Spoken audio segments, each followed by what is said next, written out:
आप सभी लोगों को शुभ षष्ठी।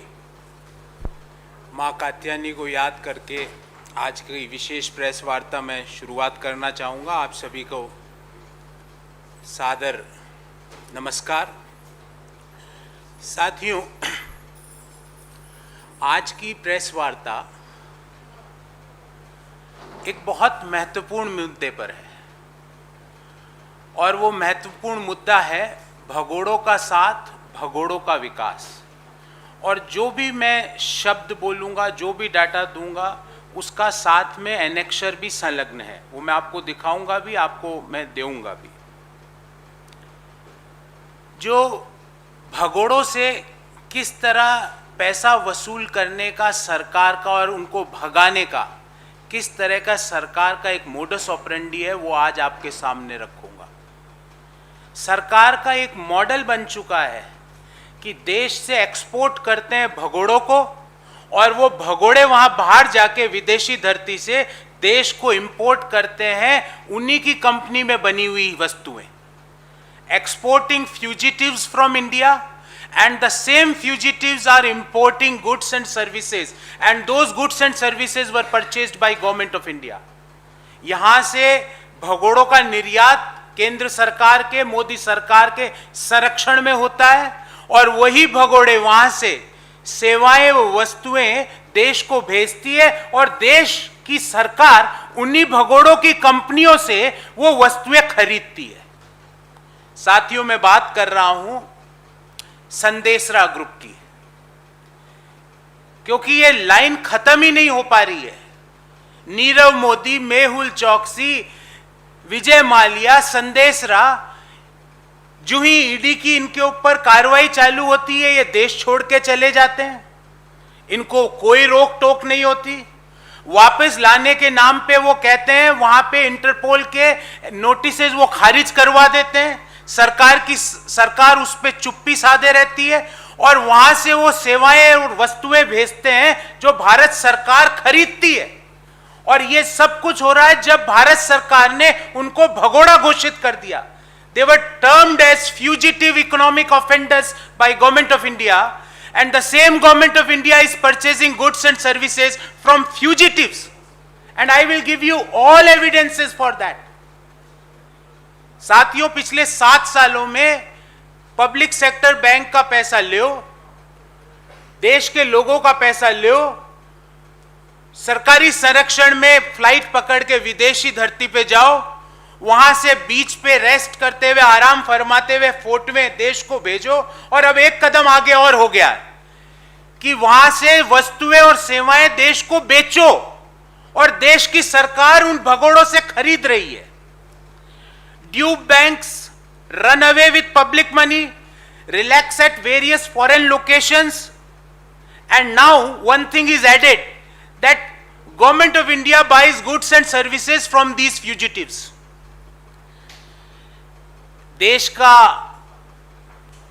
मध्यम आय वर्गीय व्यक्ति, निम्न आय वर्गीय व्यक्ति किस तरह से अपनी दिनचर्या चला रहा है, किस तरह से रोज अखबार खोलता है तो 3 चीजों को ढूंढता है कि आज पेट्रोल के दाम कितने बढ़े, आज डीजल के दाम कितने बढ़े, और अगर महीने की शुरुआत है तो इस महीने का रसोई गैस का मेरा तिलक कितने का लगा। उसी समय 15,000 करोड़ से ज्यादा रुपए का चूना लगा के देश की बैंकों को संदेशरा, और 4 लोग हैं, मैं उनका नाम बताता हूं आपको।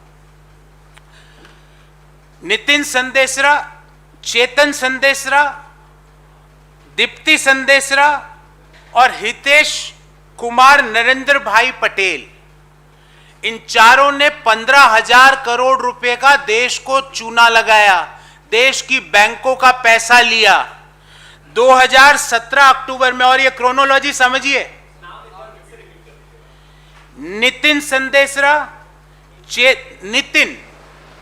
नितिन संदेशरा, चेतन संदेशरा, दीप्ति संदेशरा और हितेश कुमार नरेंद्र भाई पटेल,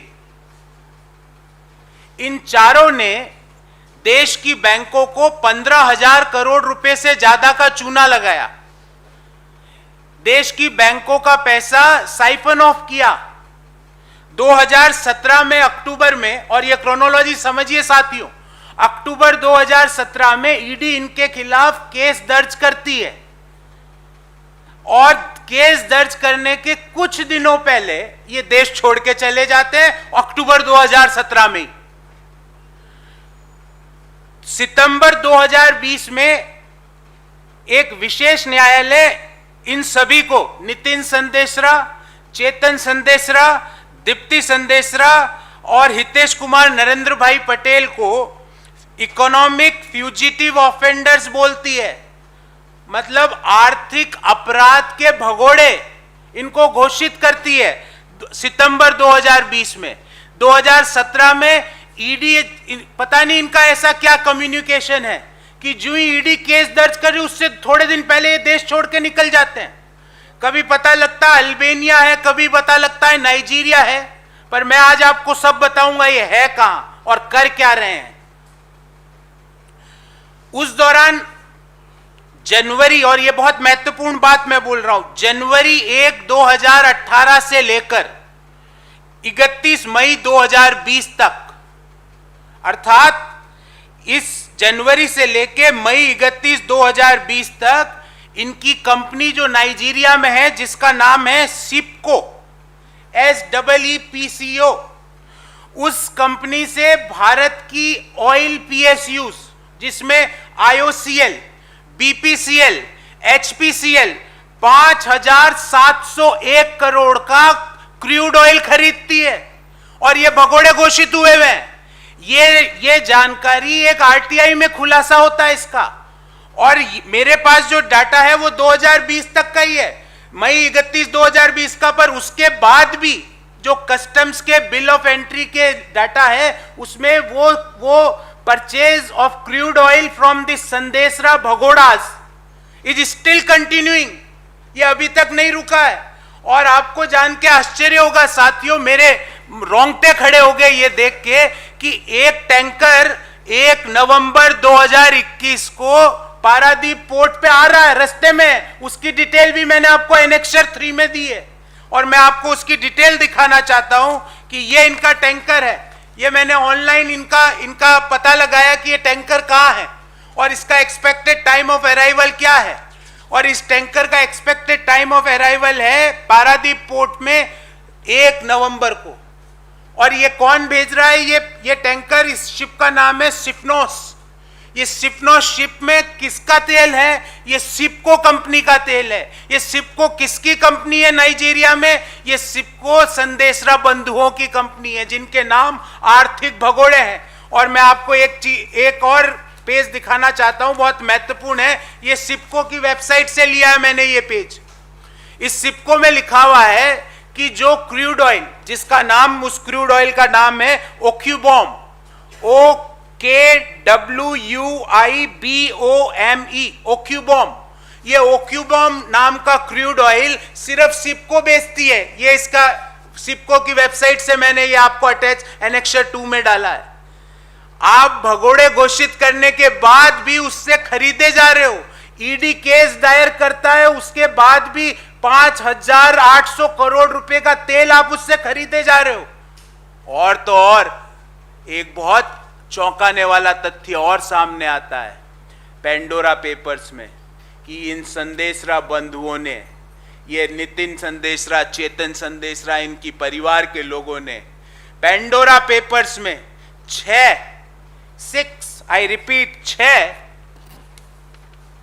शेल कंपनियां बनाई। और ये अभी एक समाचार पत्र ने इसका पर्दाफाश किया कि नवंबर 2017 से लेके अप्रैल 2018 के बीच 6 ऑफशोर कंपनियां बनी है इन संदेशराज की, और उन ऑफशोर कंपनियों से देश का पैसा वहां पे डाइवर्ट हुआ है टैक्स हेवंस में। और ये सब कब हुआ? 17-18 में, जब ईडी ने केस फाइल कर दिया था।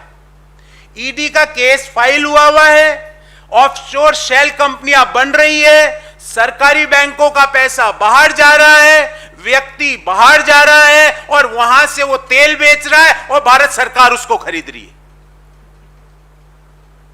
ये रिश्ता क्या कहलाता है? ये रिश्ता ऐसा क्या है कि ईडी के नोटिस के कुछ क्षण पहले संदेशरा बंधु देश छोड़ के चले जाते हैं। यह रिश्ता क्या कहलाता है कि ईडी के नोटिस के दौरान 6 ऑफशोर कंपनियां बनती है और उस ऑफशोर कंपनियों में राउंड ट्रिपिंग के द्वारा देश का बैंकों का पैसा, आपका पैसा, सार्वजनिक क्षेत्र के बैंकों का पैसा, मेरा पैसा, मध्यम आय वर्गीय व्यक्ति का पैसा, निम्न आय वर्गीय के व्यक्ति का सेविंग डिपॉजिट, वो पैसा देश के बाहर जाता है और अब वही पैसे से बाहर जाके तेल खरीदा जाता है। उस तेल का नाम है ऑक्यूडोम क्रूड ऑयल। ध्यान रहे, ये ऑक्यूडोम सिर्फ संदेशरा बंधु ही नाइजीरिया से भेजते हैं। इसकी पूरी डिटेल्स मैंने आपको दी है। और 1 जनवरी 2018 से लेके 31 मई 2020 के बीच 5,701 करोड़ रुपए का तेल भारत की सार्वजनिक क्षेत्र की कंपनियां, और ये आरटीआई भी मैं आपके साथ संलग्न कर रहा हूं, इसमें साफ लिखा हुआ है कि कितना तेल कब खरीदा गया, कौन सी ब्रांड का, नाइजीरिया से, और इसका आप टोटल करेंगे तो ये 5,701 करोड़ रुपए का। ईडी का केस पेंडिंग है, संदेशरा देश छोड़ के चले जाते हैं, सरकार चुप, उनको वहां से वापस लाने का कोई कार्रवाई नहीं। इंटरपोल का नोटिस उन्होंने खारिज करवा दिया। नाइजीरिया के सरकार से उन्होंने यह कहलवा दिया कि इनके ऊपर धार्मिक उत्पीड़न है देश में, और देश की सरकार चुप है। वो वहां से बैठ के कच्चा तेल देश को भेज रहे हैं, देश की सरकार खरीद रही है। और ना केवल ये खरीदारी 31 मई 2020 तक ही चली, आज भी, और ये इसका डेटा है कि ये सिफनोज नाम की शिप ये नाइजीरिया के पोर्ट से चल चुकी है। इसकी आप ट्रैकिंग करेंगे तो अभी की इसकी लोकेशन आ जाएगी, ये एक्सपेक्टेड टाइम ऑफ अराइवल भी पता लग जाएगा। इस शिप का कंसाइनर कौन है और कंसाइनी कौन है वो भी आप देख लेना, मैं आपको संलग्न दे रहा हूं, और वेबसाइट पे आप भी चेक कर सकते हैं। एक मैं आपको सवाल का जवाब दूंगा।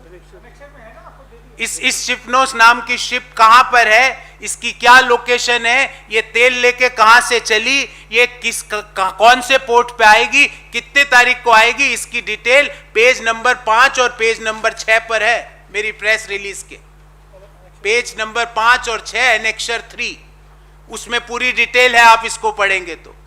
एनेक्सर 1 में वो सारी डिटेल है जो आरटीआई के थ्रू पता लगी कि देश की सरकार ने, आईओसीएल, बीपीसीएल, एचपीसीएल ने, इन तीनों पब्लिक सेक्टर कंपनीज ने, पेट्रोलियम मंत्रालय ने, देश की सरकार ने 5,700 करोड़ रुपए से ज्यादा ऑक्यूम्बॉफ, जो कच्चा तेल की एक ब्रांड होती है जो सिर्फ सिपको, और सिपको कंपनी है संदेशराज की, उससे खरीद रही है। उसकी डिटेल आरटीआई के खुलासे में सामने आई। और ये जो ऑक्यूम्बो जो कच्चा तेल है ये सिर्फ सिपको बनाती है, ये सिपको अपनी वेबसाइट पर लिख रही है, ये एनेक्सर 2 में है। अब इस बाबत में हमारे 3 सवाल हैं। नंबर 1, अभी तक इन संदेशराज को देश में वापस लाके वसूली करने में सरकार मौन व्रत धारण क्यों रखी हुई है?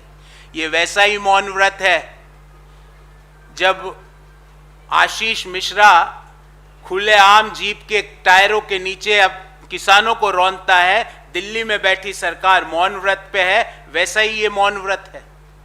क्यों मौन धारण किया हुआ है?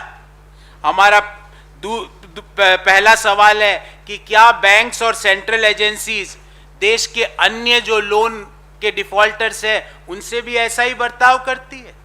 आप, मैं, हम जैसे मध्यम आय वर्गीय व्यक्ति, निम्न आय वर्गीय व्यक्ति अगर 1 महीने भी ईएमआई चुकाने में देरी कर देते हैं तो बैंक के लोग हमारा मकान कुर्क कर लेते हैं। ये यहां से 15,000 करोड़ रुपया लेके नाइजीरिया में आराम फरमा रहे हैं। वहां की सरकार कह रही है कि इनको हमें भेजेंगे भी नहीं। भारत की सरकार उनको वापस लाने के लिए मौन बैठी हुई है। इंटरपोल के जो इनको गिरफ्तार करने के जो नोटिसेस थे वो इन्होंने खारिज करवा दिए। यहां तक तो सबने किया, नीरव जी ने भी किया, हमारे मेहुल भाई ने भी किया। पर ये उनसे एक कदम और आगे चले गए, वो वहां से व्यापार कर रहे हैं और भारत की सरकार को माल बेच रहे हैं। हमारी दूसरी मांग है कि क्यों भगोड़े घोषित होने के बावजूद भारत की सरकार उस कंपनी से ट्रांजैक्शन, बिजनेस, ट्रेडिंग कर रही है। यह रिश्ता क्या है, किसका दबाव है? देश जानना चाहता है। 15,000 करोड़ रुपए से ज्यादा देश के लोगों के पैसे लेके भागे हुए व्यक्ति से देश की सरकार व्यापार कर रही है। देश के पब्लिक सेक्टर अंडरटेकिंग्स व्यापार कर रहे हैं। देश का पेट्रोलियम मंत्रालय व्यापार कर रहा है। क्यों? हमारा तीसरा सवाल है, क्योंकि जब हमने कहा आशीष मिश्रा को पकड़ो तो उन्होंने पूछा कहां है, तो इस बार हम बता देते हैं कि यह शिप यहां पर है। भारत सरकार, ईडी, सीबीआई, इस वेबसाइट पे जाके देखो कि यह शिप कहां पे है। जब यह शिप पारादीप पहुंचे तो इस शिप को क्या सीज नहीं करना चाहिए? क्या इस शिप को कॉन्फिस्केट नहीं करना चाहिए? और शिप पे शिप तेल के जो शिपमेंट्स पे शिपमेंट्स आते जा रहे हैं और भारत सरकार मौन है। क्यों? क्योंकि हम तो आपको पूरी जानकारी दे रहे हैं कि ये कहां पर है। इन 3 मंतव्यों से साफ हो जाता है, जैसा मैंने शुरुआत में कहा, भगोड़ों का साथ, भगोड़ों का विकास। Exporting fugitives and importing goods and services from them. This is the Modi model of economic governance. How to deal with fugitives? This is a case study that how government of India deal with the fugitive who who run away with a loan of rupees 15,000 crore rupees plus. How instead of recovering that money, government is doing business with that particular fugitive. I will share the issue in English in brief, and thereafter I will handle each and every question raised by you. Modi government dealing with fugitives is exposed. The economic model of Modi governance is export fugitives and import goods and services manufactured by them, and government of India is buying it. Dupe money, run away with public money, relax at various foreign locations. This was the norm. But now one more thing is added in this norm, that sell goods and services to government of India. And that is what precisely this Sandesra group of companies, Chetan Sandesra, Nitin Sandesra, Dipti Sandesra and Hitesh Kumar Narendra Bhai Patel is doing. After duping public sector banks by more than 15,000 crore rupees plus, after running from the Indian locations to foreign locations with that money, now they are selling goods and services to government of India, and our oil PSUs working under Petroleum Ministry are buying petrol, crude oil from them. As per RTI revelation, which I had enclosed as Annexure 1, between January 1, 2018 to May 31st, 2020, the shipments worth 5,701 crore rupees were purchased from this company named as SIPCO, which is a Sandesra group company. And not only till May 31st, 2020, the shipments process, the shipments, the purchase of crude oil from the SIPCO is continuing post May 31st, 2020 also. And the latest in this series, one consignment is in transit, which is expected to reach Indian locations at Paradip on November 1st, 2021, which is having the crude oil which was exported by Sandesra Group from Nigeria and which is going to be purchased by our Petroleum Ministry. In this regard, I have 3 questions. Number 1, why have there been no attempts made to extradite the Sandesra brothers? Do banks and central agencies treat other loan defaulters and economic offenders in the same manner? आपका एक EMI अगर गलत हो जाता है, मेरा एक EMI गलत हो जाता है, मकान नीलाम हो जाता है, कॉन्फिस्केट हो जाता है. We have a second question. Does the Modi government consider the Sandesra brothers as fugitive economic offenders? If yes, and that then why does oil PSU indulged in a repeated business with economic offenders? And last but not least, our third demand is, will the Modi government direct ED and CBI to seize the vehicle that is reaching Paradip port in November 2021? So, Bhagodo ka saath, Bhagodo ka vikas. I am open for questions, if any.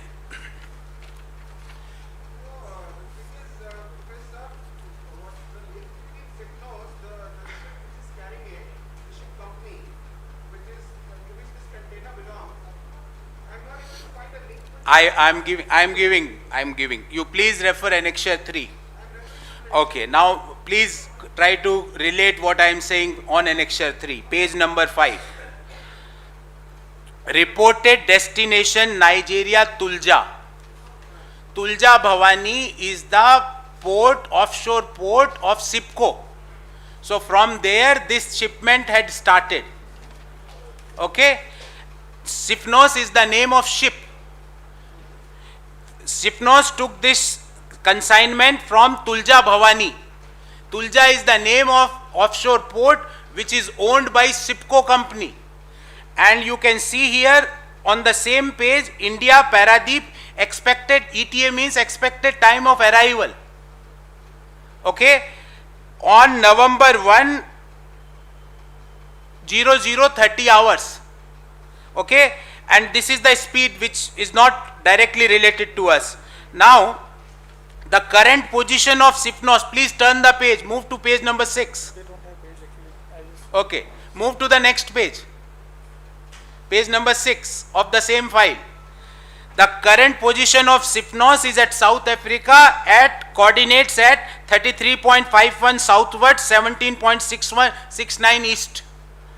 Reported 27 days ago by AIS, the vessel is en route to India. The vessel Sifnos is a crude oil tanker and currently sailing under the flag of Liberia. Now, this Tulja Bhavani is a port owned by SIPCO. So, Tulja Bhavani से अगर कोई तेल जाएगा कोई ship में तो वो सिपको संदेशरा की कंपनी का ही जाएगा, और ये जो तेल आएगा यहाँ पे पैरादीप में, आप और मैं तो तेल खरीद नहीं सकते ना भाई साहब, क्रूड ऑयल, वो तो हमारी PSUs ही खरीदेगी.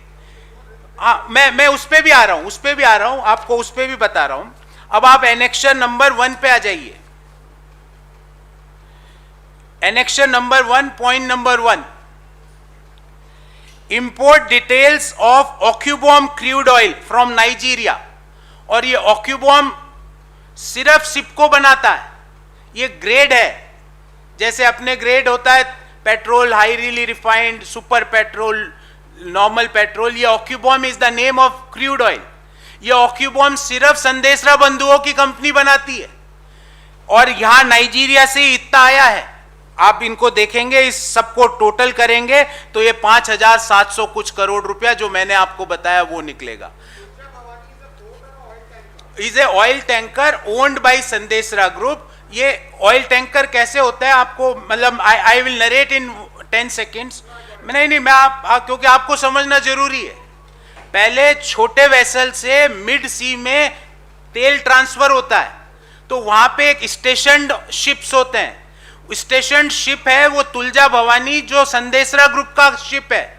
उसके अंदर पहले तेल छोटे टैंकरों से मिड सी में उसमें आता है, फिर मिड सी से ये गया सिफनोस में. तो the entire trail is proved that this ship which is Sifnos is carrying Occubomb crude oil which belongs to Sandesra group and which is bought by oil PSUs.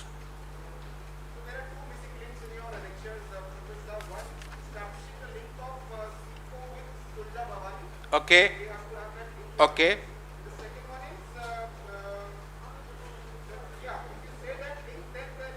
Now I will share that link with you, but just I am telling you that just type Tulja Bhavani Sipco. You will get all the links. But I will share, needless to mention. I will give you that PDF document also.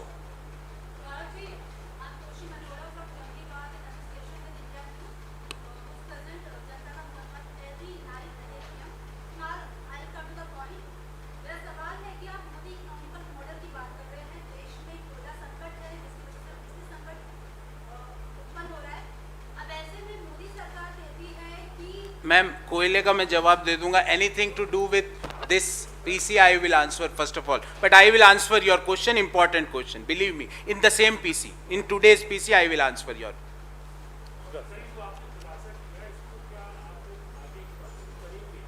बिल्कुल करेंगे, हर स्तर पर करेंगे. हर political parties का क्या तरीका होता है परस्यू करने का, हम आज इसको एक सनसनीखेज खुलासा है. मेरे को भी आश्चर्य हुआ क्योंकि मुझे उम्मीद नहीं थी कि भगोड़ों से तेल खरीद लेगी भारत सरकार. इकोनॉमिक ऑफेंडर्स 15,000 करोड़ रुपए लेके भागे हुए लोग, हमारे ही पैसे से हमको ही वापस तेल मिल रहा है. पैसे हमारे लेके भागे, वो वहां से वही तेल खरीद के हमको वहां पे हमारे ही पैसे पे प्रॉफिट भी कमा रहे हैं. तो हम इसको बिल्कुल परस्यू करेंगे, पॉलिटिकल लेवल पे भी करेंगे, पार्लियामेंट के लेवल पे भी करेंगे. पर आज हम सरकार से पूछना चाहते हैं कि हमारे सवालों का क्या जवाब है. हर स्तर पे करेंगे, संसद से लेके सड़क तक हर लेवल पे करेंगे. पर today is the first press conference on this issue. Being the first press conference, we want that government of India, honorable finance minister and honorable prime minister of the country should respond कि संदेशरा से आपका ऐसा क्या दोस्ती है, आपका क्या रिश्ता है जो आप इनको इतना विश्वास करते हो.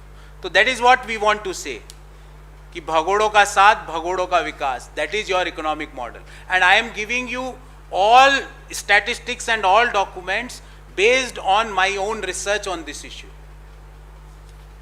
Anything on this? Yes.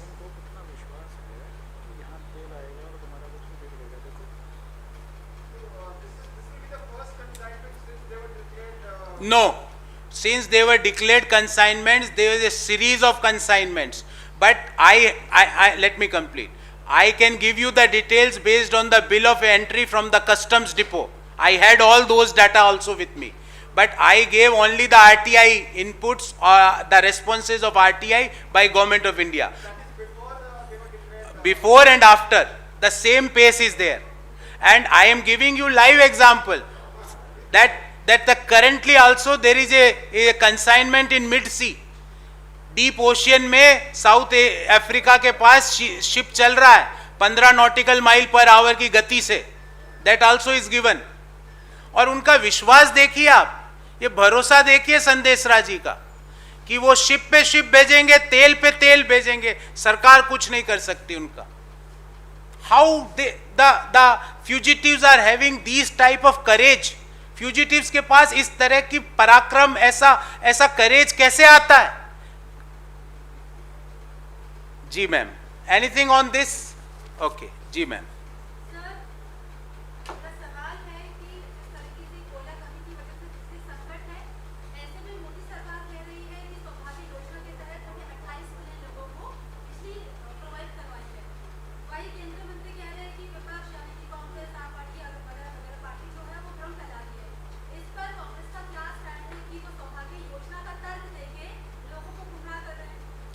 देखिए, कोयले का इश्यू बहुत महत्वपूर्ण इश्यू है और इसको भी मेरे पास पूरा डाटा है, मैं आपके साथ शेयर करना चाहता हूँ.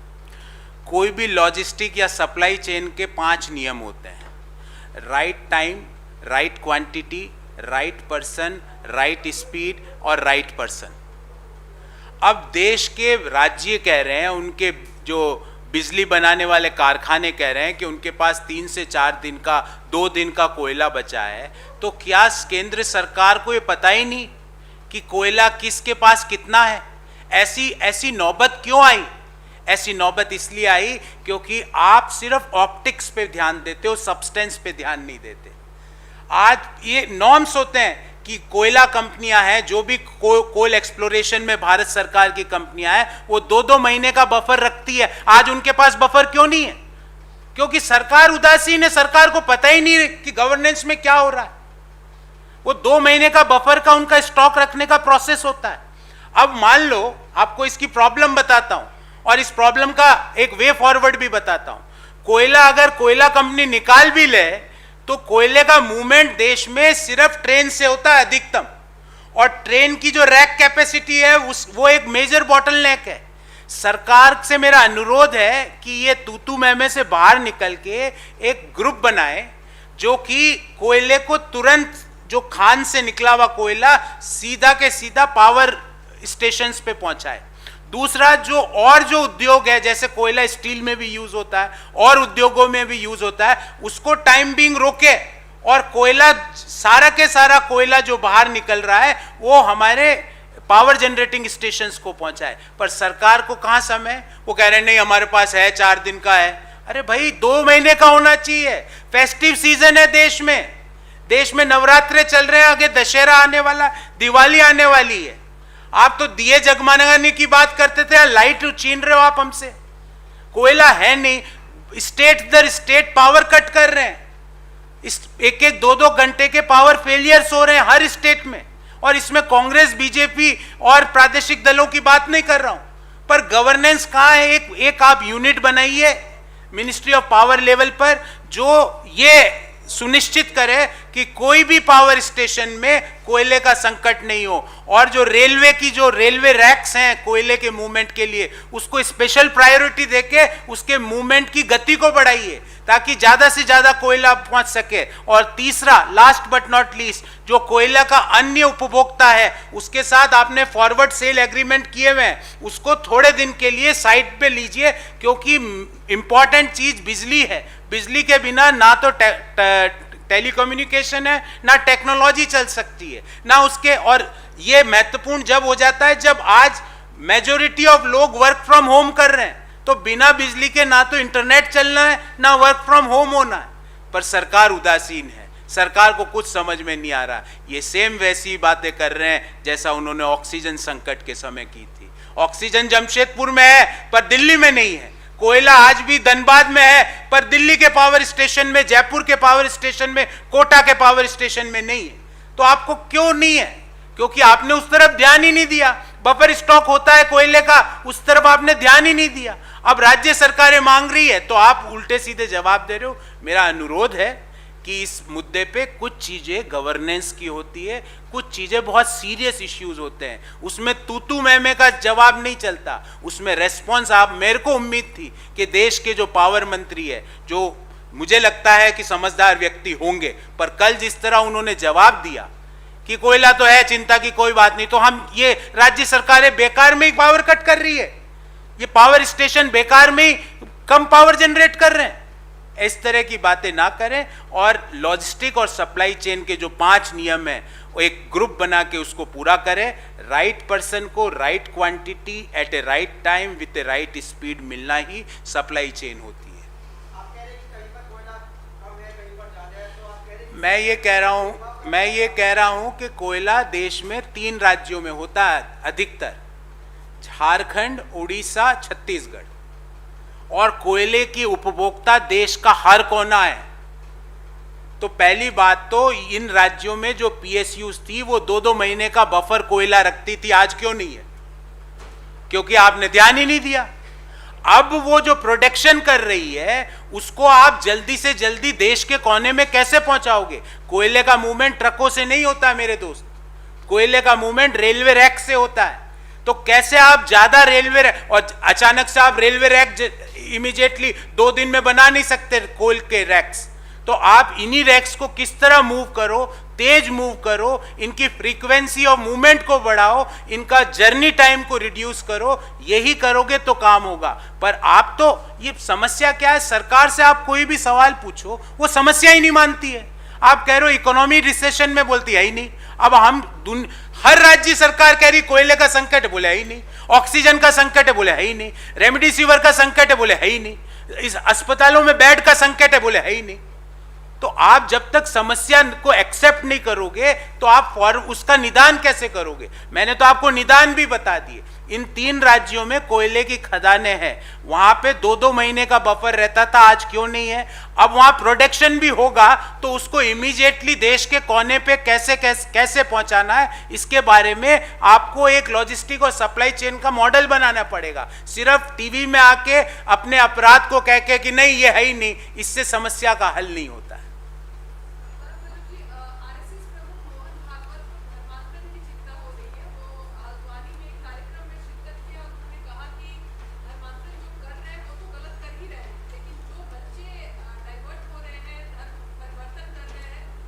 परवरिश में भी कमी मुझे लगता है चुनाव बहुत नज़दीक है। उनके वक्तव्य से मुझे ऐसा लगा कि बहुत जल्दी चुनाव आयोग चुनावों की घोषणा करने वाला है, क्योंकि जब भी इस तरह के बयान आते हैं चुनाव पूर्व, अब थोड़े दिन बाद वो एक और बयान देंगे कि दलितों को जो आरक्षण मिल रहा है वो भी गलत है, वो ऐसा भी बयान देते हैं चुनाव से पहले। तो चुनाव आ रहे हैं, मेरा उनसे पूछना है कि आप तो होल्डिंग कंपनी हो, RSS is a holding company, BJP is a subsidiary of A holding company. तो होल्डिंग कंपनी के चेयरमैन से मैं ये पूछना चाहता हूँ कि आप ये बताइए कि आप उत्तर प्रदेश में या उत्तराखंड में या देश के अन्य राज्यों में गवर्नेंस के क्या मानक है? क्या गवर्नेंस का ये मानक है? कभी मोहन भागवत जी ने इस पे अपना वक्तव्य दिया कि वो जो 6 किसानों की मौत हुई जीप के नीचे आकर, उसके बारे में उनका क्या मत है? क्या देश का गृह राज्य मंत्री खुलेआम बोल रहा है सुधर जाओ नहीं तो सुधार देंगे, तुम मुझे जानते नहीं हो? वो तो ऐसे बोल रहा है जैसे उसको नोबेल पीस प्राइज मिला हुआ हो। हमको क्या जानना है उनके बारे में? क्या आपको नोबेल प्राइज मिला है, पीस प्राइज मिला है क्या गृह राज्य मंत्री जी? देश के पड़ोसी राज्य जो कृषि प्रधान राज्य है, उसके मुखिया खट्टर साहब बोल रहे हैं कि leadership development academy of BJP. वो क्या है? उसकी लीडरशिप डेवलपमेंट एकेडमी का मोटो उनके बाहर बैनर पे लिखा हुआ है, किसानों को लठ मारो, जेल जाओ, लीडर बनो। वो उन्होंने वहां पे नेतृत्व प्रशिक्षण शिविर लगा रखा है। तो इसके बारे में होल्डिंग कंपनी के चेयरमैन चुप क्यों हैं? देश आपसे ये सुनना चाहता है। आप फिर वही शमशान कब्रिस्तान, उन सब बातों को देश ने देख लिया और देश के युवा, देश की महिलाएं, देश के मध्यम आय वर्गीय व्यक्ति इनसे ऊब चुके हैं। अब इनमें कोई आपके साथ नहीं आने वाला है। आप ये बताइए कि उत्तर प्रदेश में पिछले 5 साल में ऐसी एक योजना जो योगी सरकार ने चालू की हो और जो आज ग्राउंड पे योगी सरकार दिखा सके, एक योजना उनसे पूछिए आप जाके। और होल्डिंग कंपनी के चेयरमैन अगर नहीं बता सकते तो बेचारे सब्सिडरी कंपनी के चेयरमैन को तो कुछ पता ही नहीं होगा, क्योंकि होल्डिंग को ही नहीं पता तो सब्सिडरी कैसे बताएगी?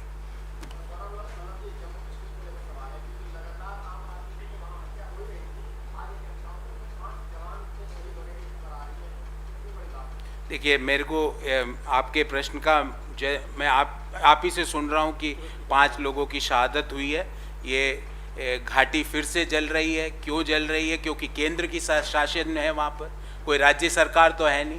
डायरेक्टली क्यों इस तरह की घटनाएं बढ़ती जा रही है? अभी कुछ दिनों पहले निर्दोष टीचर को, निर्दोष लोगों को फिर मौत के घाट उतार दिया गया। क्यों जल रही है? आपने तो बहुत बातें करी थी 370 के बाद। मेरा तो एक सवाल है और मैं आपके माध्यम से सभी लोगों से पूछना चाहता हूँ, क्या 370 हटने के बाद एम्प्लॉयमेंट घाटी में बढ़ा? क्या कैपिटल इन्वेस्टमेंट घाटी में बढ़ा? क्या एफडीआई घाटी में ज़्यादा आई? क्या टूरिज्म कश्मीर, जम्मू, लेह में ज़्यादा आए क्या? और इन सभी सवालों का उत्तर है ना, ना, ना, क्योंकि मेरे पास डाटा है। The employment level got reduced, the capital inflow in the Jammu Kashmir and Ladakh got reduced in comparison to the pre 370 era.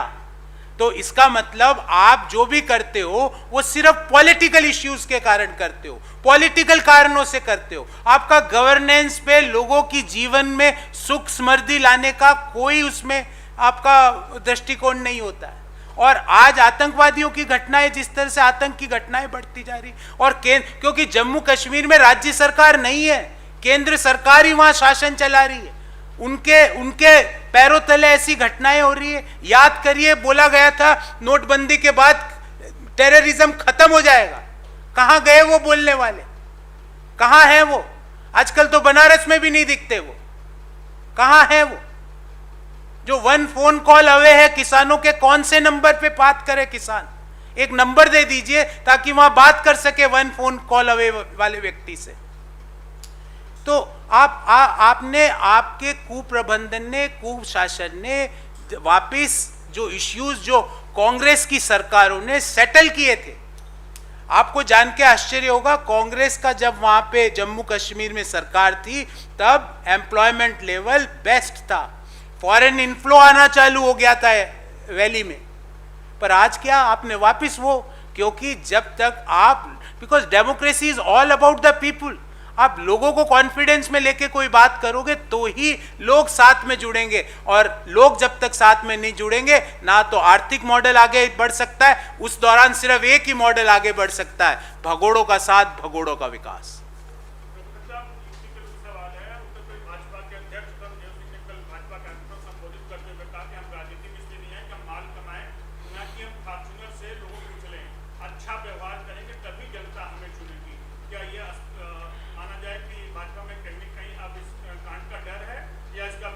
नहीं, ये तो भाजपा अध्यक्ष ने स्वीकार लिया, ये तो स्वीकारोक्ति है। This is an acceptance note that किन लोगों ने उनको मारा, बेगुनाह किसानों को मारा, और किस तरह देश को बरगलाया गया। पहले ये बोला गया गाड़ी हमारी नहीं है, फिर बोला गया गाड़ी हमारी पर हम नहीं है, फिर बोला गया हम है पर हम दूसरी जगह थे, फिर बोला गया हम दूसरी जगह भी नहीं, हम पहली जगह थे, फिर बोला गया हम निर्दोष हैं, फिर बोला गया कि हम आज 10 बजे मिलने जाएंगे पुलिस से। ये कानून के शासन में मैंने तो ऐसा नहीं सुना। मेरी जितनी ज्ञान है कानून का, क्योंकि मैंने कानून की पढ़ाई की हुई है, मेरा जितना ज्ञान है कि 302 की जब एफआईआर होती है तो जो दोषी है, जो आरोपित है, उसके माँ बाप को पुलिस 2 घंटे बैठा देती है, वो 10 मिनट में तोते की तरह बोलने लग जाते हैं कि आरोपित व्यक्ति कहाँ बैठा है, कहाँ छुपा हुआ है। क्या पुलिस, और क्यों पुलिस नहीं बुला पा रही, इसमें पुलिस की गलती नहीं, पर गृह राज्य मंत्री को पुलिस कैसे बैठाए? क्योंकि कैडर कंट्रोलिंग अथॉरिटी पुलिस अफसरान की गृह मंत्री होती है। वो कैसे बैठाए उस व्यक्ति को जिसको सैल्यूट मार रहे हैं और फिर उसको बैठा दे अपने ताने में? इसीलिए हम बार बार मांग कर रहे हैं कि जब तक गृह राज्य मंत्री अपने पद पर है, कोई भी जांच, न्यायिक जांच नहीं हो सकती, तो पहले उसको बर्खास्त करें।